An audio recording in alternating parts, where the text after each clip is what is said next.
Hey everybody, welcome back. This talk is about rich UI and our new UI tooling systems. I hope you're looking forward to it. Um, my name is Finn Sinclair. I don't know if you were at the last talk, but I primarily work on hand tracking, interactions, and UI stuff for MRTK3. I've been on the MRTK team since about a year ago, and I love working on everything UI and touchable, pressable, squeezable, pinchable. I'm going to be virtually or pre-recordedly joined today by one of our lovely UX designers, Yoon Park. He's in Korea right now, so he won't be able to present with us in real time, but he's done some phenomenal work with us on designing our new design language for mixed reality. So I'm going to hand it over to him for about 8-ish minutes as he's going to talk about some of the new design language features that we have. I'm sure that from the previous talks you've seen that things look a lot different these days. So he's going to run you through exactly what we've changed, why we've changed it, and what it looks like today. Hi everyone. In this session, I'd like to share a quick background on the new mixed reality design language, which is the foundation of our UI controls in MRTK3. So in MRTK3, we are providing refreshed UI building blocks based on the new design language that we introduced in the mashup for HoloLens 2 last year.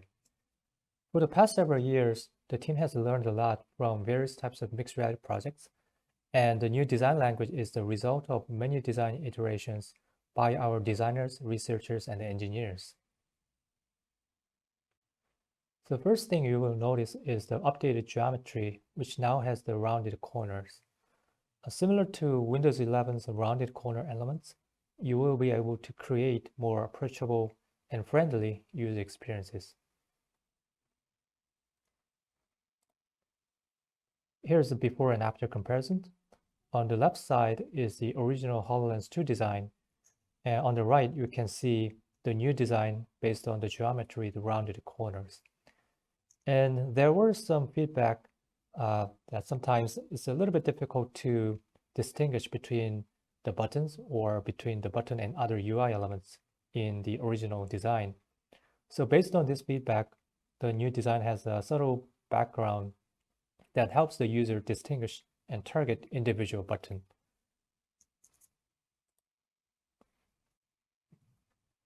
The second element is the visual system.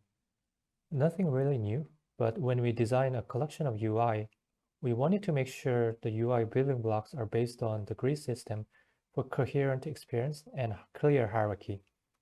Our grid system is based on 4 millimeters, and the base recommended module size is 32 by 32 millimeter, which is same as before. However, as we build various internal products, we also learned that a 24 by 24 millimeter button works well with a direct interaction without usability implications. So we added 24 by 24 millimeter as part of the options.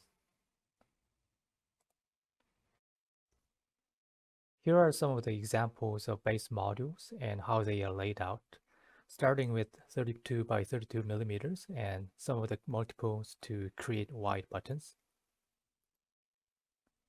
And when we are designing the visual system, we wanted to make sure that our UI building blocks can support various combinations and permutations for your app's different scenarios. So this is an example of how these modular units can be combined to construct various types of UIs. So as you can see, you can create a button bar, menu list, grid menu, and hand menu by combining these modular units. And using these modules, you can create these kind of UIs that shows cleaner hierarchy through the grid system and layout. Later, Finn will show you how to build these UI panels and menus with our new canvas-based volumetric UI.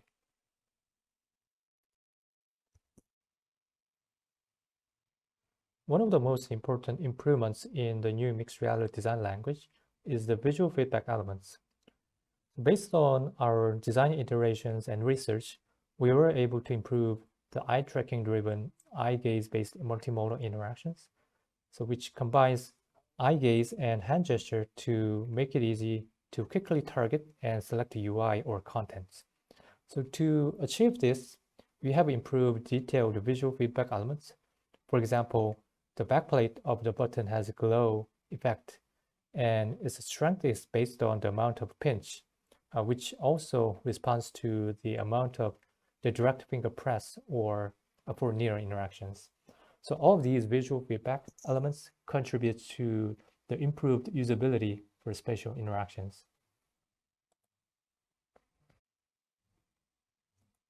And of course, as we did for the original HoloLens 2 design, the light is a crucial element for these visual feedback. It is a really important element to improved usability and interaction confidence. And this is a mixed reality capture of near interaction with a new UI based on new design language. As you can see, most of the visual feedback elements are similar to the original HoloLens 2 style.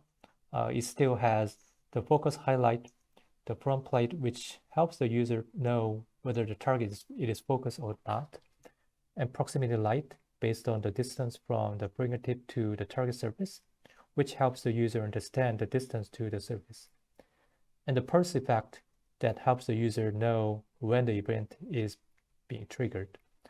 And there are some new elements such as a glowing effect based on the amount of press, which also works with far interaction inputs such as eye gaze with pinch and hand ray or motion control ray input. This is an example of far interaction with eye gaze and pinch interaction. As you can see, the glowing effect also communicates the fact that your pinch gesture is being recognized. So all of these detailed visual elements are contributing to the user experience. So when you look at the structure of a UI, the buttons are laid on top of the shared backplate. The backplate has rounded corners with a solid background color. So it secures good contrast for the content and readability. So each button element has subtle background and make it easier to be distinguished from the other buttons or UI elements. So if you look at the example, you can create a button, bringing the button into the backplate. And this is an example of a 32 by 32 button with a more wider button combined together. And of course, you can create multi-row UI with a wide button with 4 action button. But as you can see, the backplates are shared. It is not recommended to have a kind of separate individual backplate for each button, which will create kind of visual noise. And here's an example of combining the backplate with the text elements and 2 buttons. You can achieve something like this, like a dialogue style UI. So the design guideline we have in mixed reality documentation is still true. To improve the text content and legibility, we recommend always using the opaque backplate. So if you use a transparent or translucent backplate for the UI, it'll show all environmental noise directly to the users, and also it could create a usability issue with the direct hand interactions. And it is also not recommended because displaying hologram behind this transparent UI will show swimming effect with the depth LSR. So this was a quick background on our new design language. Now Finn will show you how MRTK3 can help you build a great volumetric UI based on Unity Canvas and share some technical details. Thank you. Thank you, Yoon. So that's a look into how things look and behave differently in the new design language. But that is all well and good because you could make UI that looks like this with our existing UI tooling systems. That's not really news. If you've used the Mesh app for HoloLens, for instance, that is this new design language, but it's using pretty much identical UI tooling to what we had in MRTK v2. There is a better way, and the topic set into all of this is basically how can we build better volumetric UI with modern, alignment layout systems that you come to expect for 2D UI. So in order to talk a little bit more about this, we have to look into the history of MRTK UI and where we're coming from. So in MRTK v2, right, our UI was really pretty, right? Like, we've done all of this amazing UI research into usability, these near proximity lights, the illumination, the pressing, these depth cues, the opacity, to make sure that, something as weird as, pressing a hologram with your fingers actually works, because that's a pretty alien interaction to most people. So we have to use a lot of extra visual cues to make sure that it's communicated well to the user. So we achieved that just fine in MRTK v2. They were really pretty, really immersive. They were tactile, right? They were fully 3D. They were volumetric. They responded to your finger as you pressed very accurately. It was awesome.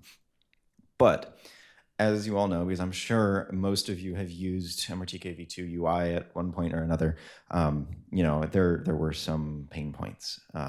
It was totally unresponsive, right? Like you could not, dynamically shift the UI to account for different layout sizes or dimensions. It was not layout driven whatsoever. So like you couldn't just do something as simple as like, oh, I'd like to align my button to the left. You just couldn't do that. Things like, I just like to make this button a little wider. You also couldn't do that. And so that's what kind of led to what I like to call Prefab Hell, because we wound up with just dozens and dozens and dozens and dozens of these UI prefabs. It was just a nightmare. And it's a nightmare to you guys to use, because you open up the prefab folder and there's like 150 prefabs for every single different permutation of button, which is just insanity. But it's also a pain for us because it's impossible to maintain this kind of stuff, right? How can you keep a consistent design language when you have to go maintain 150 different prefabs? It just doesn't work. This is alien. Like you show this to a front end developer in any other industry, and they look at this and they're like, "Oh my God, what are you doing? What is this?" Like, imagine if you had to make websites, and to make a different size button, you had to like have a new piece of code. It would be insanity. So, Unity has its own UI system, for better or for worse. It's layout driven, which is nice. It has automatic layout, alignment, anchoring, pivot, all that good stuff. It's just resizable by default. You want a bigger canvas button, you just resize it. No big deal.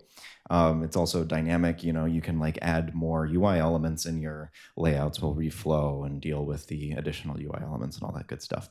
But Canvas is far from perfect, and it's and historically we've been like, hey, when you're building these 3D UIs for mixed reality, don't use just a boring flat canvas, because like we can do so much better than that. We've done all this user research for doing these depth cues and 3D pressing and whatnot, right? But it's because like Canvas it's not volumetric, right? It's just flat by default. It's not really tactile, right? It doesn't feel very good to just be like kind of stabbing at just a flat canvas in MR. It just doesn't work very well. It's just not great for hand input. Like if you're just doing like a laser pointer kind of thing, like sure, it's fine. But we can do so much better than that. So how can we combine these two worlds, right? Like why not both? Why can't we use, the Canvas rec transform systems for things like dynamic layout? So, all of your good stuff like alignment, pivots, resizing, the responsive design where you specify a certain size for your parent and then everything reflows inside, right? Like that, like Canvas and rec transform are great at that. But our historic legacy like 3D UI has always been great at our tactility, the parallax, all the shiny, juicy, lovely things that we all know and love. So MRTK3, my favorite part of MRTK3, and what I've spent the better part of probably 6 or 7 months working on, is bringing these two things together. So one of the big things MRTK3 is this sort of hybrid canvas volumetric Frankenstein beast, where you basically have all of the creature comforts from Canvas and Rec Transform and all that good stuff, but it's still just as juicy and shiny as your normal V2 style UI. And so this vastly accelerates UI design. Like with the old static system, people were literally busting out like the pen and paper and calculators to figure out like, okay, I want this amount of padding and margin. I gotta like, scale it to this amount. It was a nightmare, right? And so now you can actually build UI like UI is supposed to be built. It's resizable, it's just configurable, customizable. And the best part, there's one button to rule them all. Right now in MRTK3, we ship one button prefab, one. And there's no more prefab hell. You want a wider button, you just make it wider. You want to add text, you just add the text. It blows people's minds because they get so used to this idea of mangling these 150 prefabs, and then you show them this, and their minds get blown. So yeah, like we get resizing by default. You get, flexbox like alignments. You get margin, padding, fitting to children, non-physical design units. That's a huge one, because in the static world, you're anchored to this idea of, oh, you've got, certain number of millimeters for this. Oh, my button is 20 millimeters, 30 millimeters. But like, that's not how designers think. If you go in your Figma file and you're building a button or a menu, right, you're not saying, oh, this icon is 2 millimeters. You're saying, oh, it's 50 pixels or 50 points or some arbitrary design unit that doesn't have any bearing to the physical world. And you need to be able to remap those units at will in order to respond to different environments. And so that's what we can do with Canvas, right? In Canvas, you're not working with millimeters anymore. You're working with these unitless measurements that can be mapped anywhere you want. You also get, obviously, anchors and alignment, basic things like, oh, I'd like this button to stick to the top left of a panel, and it just sticks to the top left of a panel. You get reflow, and then you also get, my favorite, scroll rects just work by default, which is amazing. It's just, it is really that much more satisfying to use. I cannot describe how much of a pleasure this is to use. This is a great example, right? So not only can you fit the children, fit the panel to children, and it'll like flex and respond based on the minimum preferred sizes of all of the elements, but like you can also just grab a parent, like you've built some complex UI and you just resize it and it works. And again, all of these buttons are fully 3D. You can take your finger out and poke them, right? There's nothing absolutely indistinguishable from the non-Canvas setup.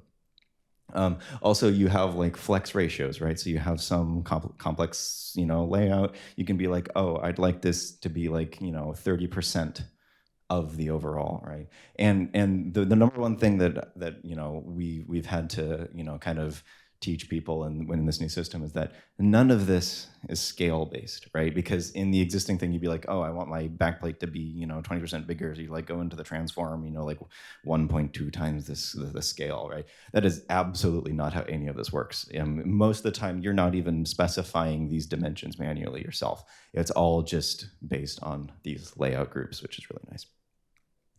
You also obviously get reflow, so you can resize a parent and everything just kind of reflows based on the size of the parent. You can also fit a parent to a dynamic number of children, so if you have some data-driven collection of items, you can just keep spawning them in and the whole layout will reflow around the children, which is really awesome. Also, just basic things that everyone would expect to be able to do in UI in, 2022, we can do now with things like margin and padding. You can be like, oh, I'd like to change this, the dimensions of each cell in a grid layout, grid spacing. And again, right, this is not layout systems that we've developed ourselves as MRTK. These are the existing Unity UI layout engine. It just works with our 3D volumetric UI as well. So you can see that the parent fitting, like this for this app bar type UI, right? As I adjust the padding and spacing between the elements in this layout, the parent container resizes intelligently, just as you'd expect.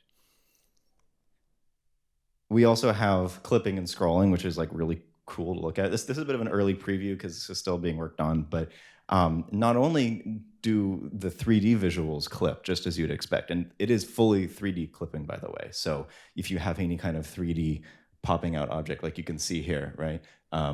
That clips perfectly, exactly to the edge. And the parallax is flawless. It also works with the rounded corners too. So we're clipping to rounded corners in 3D. But not only that, we also clip colliders as well, because we use physical colliders for a lot of our UI to make things like poke more realistic. And we can actually perfectly clip the edges of these colliders to the clipping areas so that there are no accidental presses off the edge of a scroll. So in previous scrolling things, you would like pool your objects and it would just kind of, the colliders would kind of hang off the edge. But in this, it's pixel perfect down to the edge of the collider, which is really satisfying. So that's, how you can, lay out this UI in a more effective way. But, you see all of these beautiful, juicy visuals and animations, and you're wondering, well, how do you actually make all of those, right? Because, previously in MRTK v2, right, the button visuals were like part of the button, right? Like the fact that the front plate moved was actually part of the interactable. And, things like, when the front plate pressed and moved, that was just defined in code. And in the first versions of how we had this UI set up, we did a similar thing. All of these visuals were all defined in code. And there was all these magic numbers that specified exactly how smooth or squishy something was. And that was great, but it's completely inaccessible to our designers, right? Because designers are used to being able to go in and be like, oh, that's a little bit less glowy than I'd like it to be. Let me make it a little bit more glowy. And in the old system, they'd have to go write some code to do that, which is frankly unacceptable in order to make this UI usable by everybody. And so we're introducing this thing called State Visualizer. And it does exactly what you expect. It visualizes state. But the big part about this, right, is that it's a low code, like kind of design friendly system for authoring UI feedback, which is really cool because now designers that really don't understand or want to understand the underlying interaction states and code and all this XRI craziness, right? They just want to be like, hey, when it's disabled, I want it to fade out. You can effectively use these reusable effect blocks and plug it in and customize them. And it's unlimited combinations of effects, and it's all tied to those interaction states that we were talking about before. And so this is really, really awesome because it means that, designers can go make their own designs. They can have design reviews. They can be like, oh, this is too bright. This is too dim. This needs to fade more. I don't like that glow or whatever. And they can just go in and edit it and it all works. And all of this stuff is all works through Prefab Inheritance as well. So when you're building variants of prefabs for UI, you can almost use it like a style sheet wherein you can define a parent style in State Visualizer and all of the children will follow. But again, one of the biggest force multipliers here is the fact that you can author animations, like actual Unity, mechanism animations to drive some of your UI. And people are like, oh my God, that's such a pain in the butt because you got to go use all the animator controllers and you have to have an animator controller for every different kind of animation. It'd be crazy, right? Well, this lets you play animations directly. So you can author custom animations for your UI, and it can be driven just directly from the interaction state. And that is really, really interesting because then designers, again, no code involved, no lerps, no curves, literally going in, they can author an animation, and then it can still be driven directly from this State Visualizer setup. And so every single one of these, rich visuals that you see here are just built with that low code system, either through a combination of hand authored animations that get plugged in or through those pre-made effect blocks, right? And we have all kinds of different effects, right? There's like a fade effect that can like fade a sprite or tint a color or turn things on and off, right? It's like say you want to do a toggle, right? You want to like turn on an icon versus turn off an icon. And so that just is a reusable effect block. And this is really essential because we have like dozens and dozens and dozens of people working on this stuff internally, right? We have these huge design language docs that specify like hundreds and hundreds of different styles of buttons and lists and toggles and sliders and everything, right? And if we had to go and change code every time we made a different design, it would be insanity. So this is critical for working at scale, right? But so layout is cool, right? Visual is cool. But Canvas is also cool in the way that it comes out of the box with really cool cross-platform support. So we get to enjoy things like gamepad support out of the box. So when you have a complex UI like this, again, remember, all the buttons you see here are still the full pressable volumetric buttons. But now things like gamepad and directional navigation and focus just work. So you boot this up on a PC with the Xbox gamepad, and you can tab and navigate between these buttons, and it's the exact same visual feedback from StateViz that renders them.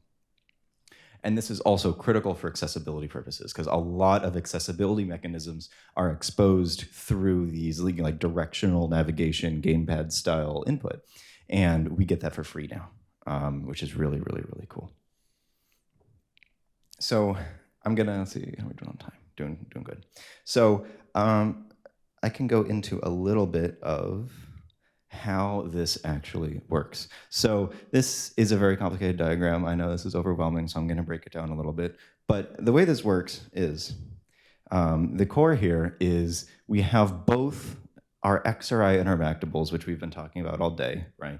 But we also have this UGUI input adapter thing, and you're like, what the heck is that? It is a Unity UI selectable. So that is the base class that things like Unity UI buttons and sliders actually derive from, right? So because we have both an XRI interactable and this input adapter, both, what ends up happening is we have an XRI interactable that we can do our gaze pinch fancy stuff with, but at the same time, it is registered with the Unity UI input module as a valid selectable node. And so that's how we get things like the directional relative nav. It shows up like when we're doing just mouse clicks. Mouse clicks work out of the box without us needing to do anything. Text input, yada, yada, yada. And so the way this works is, you have some Unity UI event, right? Like a gamepad or a touchscreen scroll or whatever, right? And that sends, your totally normal Unity UI events over to your input adapter, right? And so far, we haven't touched XRI yet. Then the input adapter is like, oh, okay, I've been selected, pressed, rolled, etc. How do we translate this into something that XRI understands? So we have an interactor, which if you're at the previous talk, you would know can just be floating anywhere in the scene. And so we have this kind of proxy interactor, and its entire purpose in life is just the input adapter tells it to be like, hey, you should go interact with that interactable on my behalf. Because what it's doing is it's translating something like a mouse click or a gamepad A button press into an XRI interaction. And so you can see the proxy interactor performs the interaction on behalf of that input adapter. But remember, we still have real interactors. You still have things like your poke and your press and your gaze and your ray and whatever, right? And so we still have those XRI interactors up in the top left, and they are also interacting with the XRI interactable. So you can get into these really interesting states where like you can have a gamepad working at the exact same time as like a poke. Like you could be selecting a button with your gamepad and then also press it at the same time, and it's modeless. It just works. And so yeah, so we have these two types of interactors that can both induce these interactions on the UI, and they get along quite well. So that's a little deep dive into some of the guts. I know that's a lot of information, but a much more long-winded explanation of this setup is on our documentation. So how does something like these layout systems end up with something that looks like this, right? So when you are going about building a UI like this, right, you want to look at your UI and you want to break it down into layout groups. This is the exact same thing that people do when they are doing traditional front end web development. You're building an Android app, whatever. You look at this layout and you're like, okay, we have these groups that can be arranged horizontally, right? And then within those laid out groups, we can then have our vertical layout groups, and then within those we have more horizontal layouts or grid layouts or whatever. And some of these are inside scroll views, some of them aren't. But the idea is that all of these layout groups are composable. You can compose a horizontal and a vertical and a horizontal and a grid, and it all lays out correctly. The really cool thing, the thing that surprised me, and the thing I actually have had to convince people in the teams that work with us that is actually possible, is pivots and alignment actually work in 3D. You can actually tell 3D like arbitrarily rotated objects to be aligned to certain, pivoted and anchored to certain pivots, and it just works. So we have these little interactable grab bars things that you can like literally grab the thing and move it around. But we've anchored those with like a center alignment so that whenever we resize, right, everything just works. So you can see as we resize left to right, we have our little app bar down there that's perfectly centered. No matter where we resize things, the little grab bars are anchored to the left and to the right, and it just works, which is really surprising. And some people don't think that this is possible, but it does actually work. I mean, you can see that, in this main view, that's a clipping scroll rect. So you can see as I adjust the height of the overall setup, it's actually clipping off at the bottom, which is pretty nice. And you can see that, in our main horizontal layout where you have those little like profile icons on the left, and then you have the center view and then the list on the right. I can say that like the left, right, that's a static width. That's like the minimum size that we've set the button to be. But then the middle area can flex and resize as much as it wants. And then the right side is also statically sized. So you can mix and match different like flex ratios, and it all kind of works. And so what does this look like in the editor, right? So it looks pretty much identical to how you would build, a normal Canvas Unity UI setup. It's not that unusual. Generally what we do is we have a non-canvas like root node that we put above the canvas. This actually improves redraw performance, because if you don't do this, the Unity UI system will actually think that it has to redraw and relay out the canvas when it doesn't actually have to. So weird, but it does actually help things out. But then when we add our canvas root, you can see that we have this wonky scale on it. But this is actually quite useful, because what I was talking about before with the whole design unit to physical unit mapping, this is where that happens, right? So what this is saying, like what this is actually like semantically saying, is that each one of our design units that we're using in our layout, in our Figma, in whatever the designers have given us, that represents 1 millimeter. If we changed that scale metric factor thing, we could express other things. Like some design systems are like, oh, our one design unit is actually 3 millimeters, or 3 design units is 1 millimeter, right? And you can just adjust the scale factor right there. And this is also really useful because different, physical devices actually have different recommendations for how large UIs and touch targets need to be. So say you're using some device that only has hand tracking, right? Or has poor quality hand tracking versus other devices. You might want to increase this, like the size of your touch targets based on the fidelity of the input that you have. And so you can do that. You can take your existing layout and you can, adjust that scale factor. And this sounds kind of trivial. You're like, of course, you can just, scale a UI. Like, what's the big deal?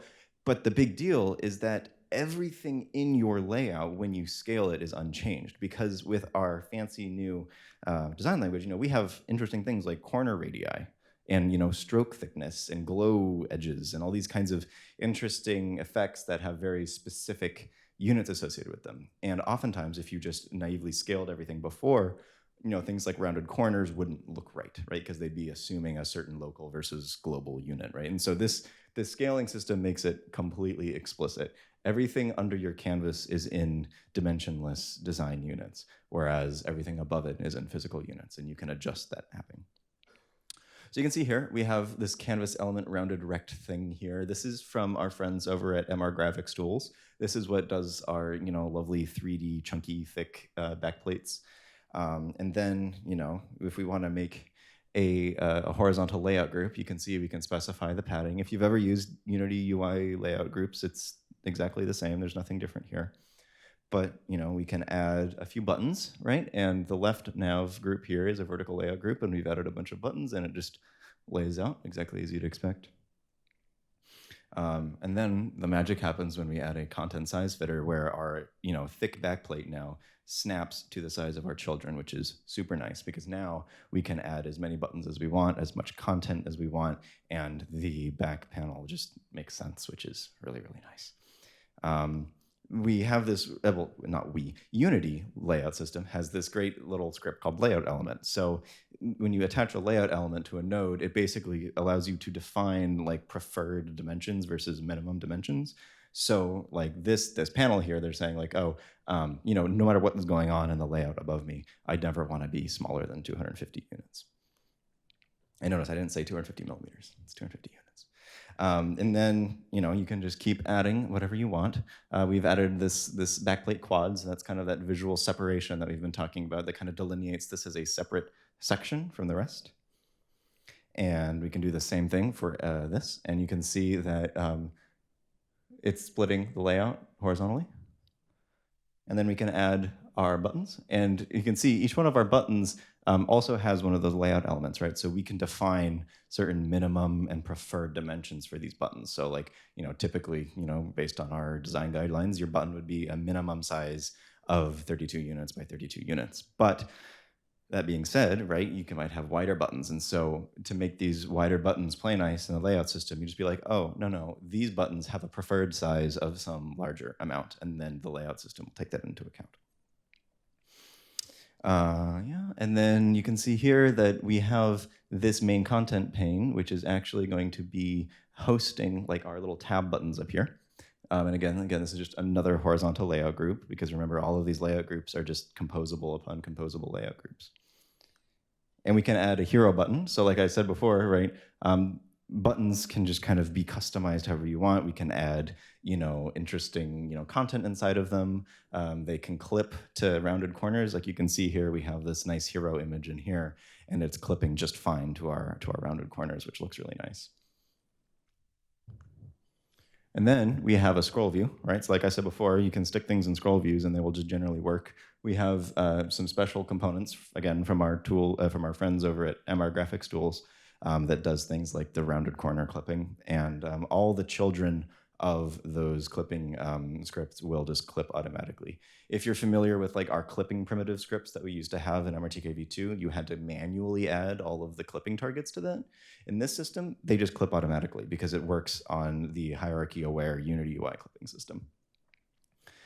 So that was a lot of information, but let's recap it. So we have a whole bunch of different things all coming together, right? We have this layout system that is convenient and gives you the tools that you need to build these complicated UI without, getting your calculator and pen and paper out and trying to crunch these numbers and how many millimeters is this and how many millimeters is that. We don't have Prefab Hell anymore. We have like one prefab, which is really nice. It's super cross-platform and accessible. Things like a touch screen. Like these work with a touch screen, for heaven's sakes. Like gamepad, whatever, it doesn't matter. And it's also low code and very reusable, so it's really friendly to designers to be able to maintain and iterate on these designs without having to go write a bunch of code. So thank you very much. I hope this is as exciting to you as it is to me. This has been a lot of my life for the last year, and it is a real joy to work with.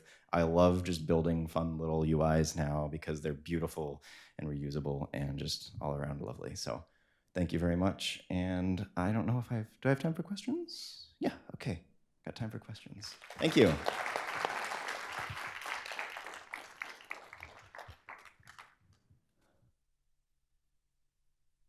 No? Okay.